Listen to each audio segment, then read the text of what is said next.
प्रयागराज के त्रिवेणी संगम में कुंभ मेला शुरू हो गया है। तंबुओं का एक पूरा शहर यहाँ रूप ले चुका है, जिसकी आबादी अगले कुछ दिनों में दुनिया के बड़े बड़े देशों को पीछे छोड़ देगी। आस्था के इस संगम में डुबकी लगाने को लाखों की संख्या में श्रद्धालु पहुंच रहे हैं। त्रिवेणी से नजर उठाओ तो एक तरफ नौकाओं की लंबी कतार, दूसरी तरफ तंबुओं का अनंत संसार और बीच बीच में जहां नजर ठहरे वहां मुस्तैद खड़े पुलिस वाले दिखाई देते हैं। प्रयागराज में आज यानी कि 13 जनवरी से कुंभ शुरू हो चुका है। सिर्फ आस्था का ही संगम नहीं है यह, बल्कि उत्तर प्रदेश सरकार की प्रशासनिक क्षमता का भी इम्तिहान है। कुंभ का समापन महाशिवरात्रि के दिन 26 फरवरी को होगा। उत्तर प्रदेश सरकार का यह दावा है कि इस बार कुंभ में 40 करोड़ लोगों के शामिल होने की उम्मीद जताई गई है। जिन योजनाओं पर महीनों से काम चल रहा था, उन्हें जमीन पर परखने का वक्त आ गया है।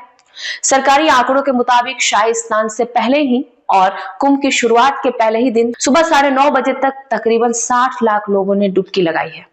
शहर में हर तरफ कंधे पर सामान लादे संगम की तरफ बढ़ते श्रद्धालु, सुरक्षा कर्मी और सफाई कर्मी नजर आते हैं। चप्पे चप्पे पर पुलिस ने बैरिकेडिंग की हुई है।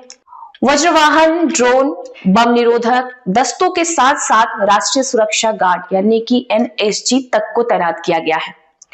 उत्तर प्रदेश के मुख्यमंत्री योगी आदित्यनाथ और प्रधानमंत्री नरेंद्र मोदी की तस्वीर के साथ मानवता की अमूर्त सांस्कृतिक धरोहर का संदेश देती हुई होर्डिंग्स जगह जगह लगी हुई है।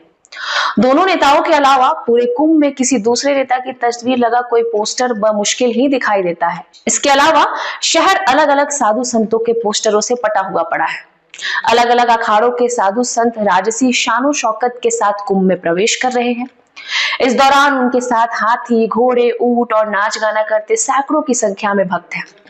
संतों के दर्शन के लिए सड़कों पर जगह जगह लोगों की भीड़ जुटी हुई दिखाई दे रही है, जिसकी वजह से 1 किलोमीटर तक का रास्ता तय करने में गाड़ियों को कई कई घंटों का वक्त लग रहा है।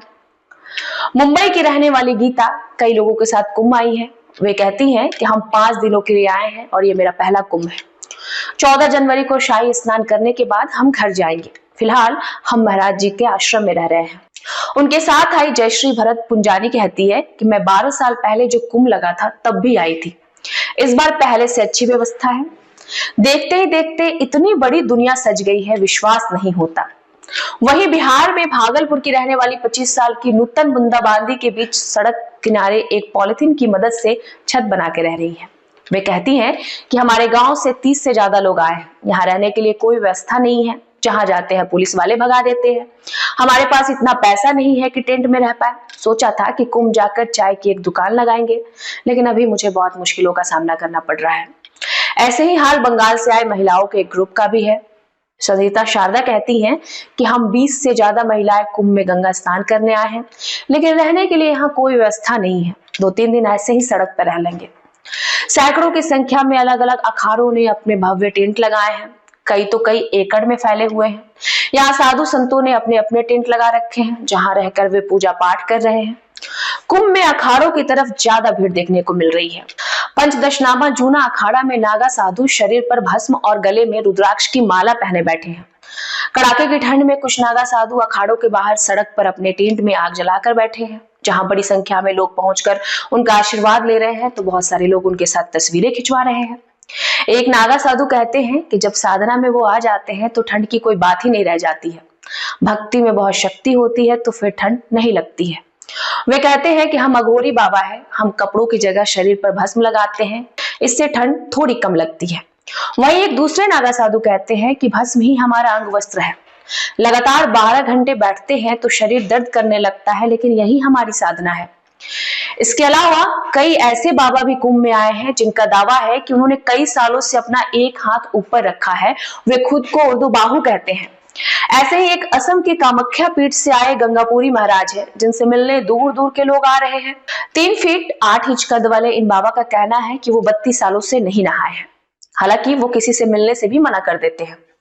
पास के ही टेंट में रहने वाली महिला से जब पूछा जाता है कि गंगापुरी महाराज कहाँ है, तो वो कहती हैं कि अभी वो गंगा से नहाकर आए हैं, अपने टेंट में बैठे हैं।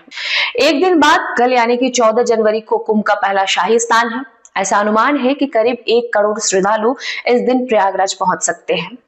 शहर के ADG भानु भास्कर के मुताबिक मेला क्षेत्र में प्रवेश के लिए अलग अलग दिशाओं से आने वाले कुल 7 मुख्य मार्ग तय किए गए हैं। इन रूटों पर वाहनों के लिए मेला क्षेत्र के करीब 100 से ज्यादा अधिक पार्किंग बनाई गई है। इसमें जौनपुर, वाराणसी, मिर्जापुर, रीवा चित्रकूट, कानपुर फतेहपुर, कौशाम्बी और लखनऊ प्रतापगढ़ मार्ग भी शामिल है। इसके अलावा श्रद्धालुओं की भारी भीड़ को संभालने के लिए 13,000 ट्रेनें प्रयागराज को दिल्ली, मुंबई, चेन्नई और कोलकाता जैसे बड़े शहरों से जोड़ने के लिए चलाई गई है। इनमें कई हजार विशेष ट्रेनें भी चलाई जा रही है। उत्तर प्रदेश परिवहन निगम भी करीब 7,000 बसें चला रहा है। गंगा के एक छोर को दूसरे से जोड़ने के लिए पीपा पुल यानी कि पांटून पुल बनाए गए हैं। इस बार इनकी संख्या को बढ़ाकर 30 कर दिया गया है। हर पुल का अपना अलग अलग नाम है। कुंभ को 5 क्षेत्रों में बांटा गया है: परेड ग्राउंड, संगम क्षेत्र, तेलियरगंज, झूसी और अरेल। हर क्षेत्र को कई सेक्टर में बांट दिया गया है। पूरे कुंभ में कुल 25 सेक्टर है। कुंभ में ठहरने के लिए कई लाख लोगों के रुकने की व्यवस्था की गई है। इसमें फ्री रैन बसेरों से लेकर 5 सितारा लग्जरी कैंप तक भी मौजूद है, जिनका एक रात का किराया लाख रुपए से भी ज्यादा है। भारतीय रेलवे खान पान और पर्यटन निगम यानी कि IRCTC ने अरेल क्षेत्र के अंदर सेक्टर 25 में महाकुंभ ग्राम नाम से एक टेंट सिटी बसाई है। यहाँ श्रद्धालुओं के लिए सुपर डिलक्स कमरे और विले बनाए गए हैं।